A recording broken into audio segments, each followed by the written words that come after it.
Facebook gerät wegen des jüngsten Datenskandals weiter unter Druck. Weltweit seien Informationen von möglicherweise bis zu 87 Millionen Mitgliedern.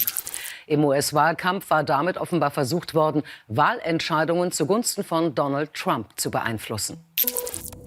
Influencer des élections rien qu'avec des données d'utilisateurs, est-ce vraiment possible? Chaque jour, 1,4 milliard de personnes s'immergent dans l'univers de Facebook. Elles likent du contenu, regardent des vidéos et les partagent. Grâce à ce déluge de données, Facebook sait pratiquement tout de ses utilisateurs. L'entreprise peut ainsi leur envoyer des messages ciblés, une mine d'or pour les publicitaires. Mais un tel trésor se paie. C'est précisément de cela que vit Facebook. C'est du moins ainsi que les choses sont censées se passer. Mais dans l'affaire Cambridge Analytica, il en est allé tout autrement. En règle générale, Facebook permet aussi aux scientifiques d'accéder à ces données. Le neuroscientifique Alexander Kogan de l'université de Cambridge fait partie des heureux élus. Pour ses recherches, il est autorisé à envoyer un test de personnalité à des utilisateurs Facebook sous forme d'un petit logiciel. Pour voir les résultats de leur test, les utilisateurs concernés doivent ouvrir à Kogan l'accès à leurs données ainsi qu'à celles de leurs amis. Plus de 250 000 utilisateurs de Facebook téléchargent le test. Résolue à contourner le rempart de Facebook, une société du nom de Cambridge Analytica demande à Kogan s'il veut bien partager ses données avec elle.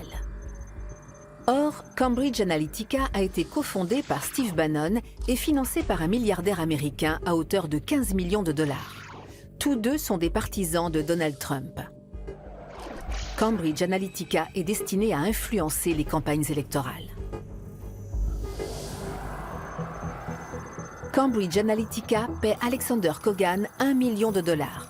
En échange, elle obtient toutes les données qu'il a glanées sur Facebook, ainsi que tous les résultats des tests psychologiques.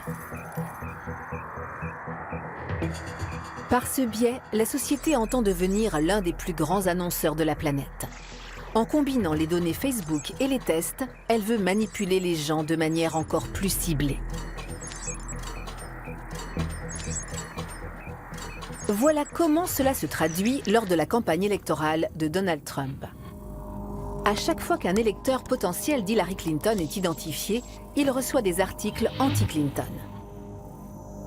Mais Cambridge Analytica n'est pas la seule société à travailler de cette façon. Aujourd'hui, c'est ainsi que sur les réseaux sociaux, on cherche à influencer les opinions politiques. D'autres partis s'efforcent aussi d'atteindre des électeurs de cette façon. Seulement, ils le font de la manière officielle, à l'intérieur de la sphère Facebook. Du moins, pour autant qu'on le sache. Cambridge Analytica échappe au radar pendant plusieurs années, jusqu'à ce que l'un de ses employés passe aux aveux au printemps 2018. Pétri de remords, le lanceur d'alerte Christopher Wylie lève le voile sur la fuite des données Facebook. Pour la première fois, le grand public découvre les abus dont peuvent faire l'objet les données personnelles.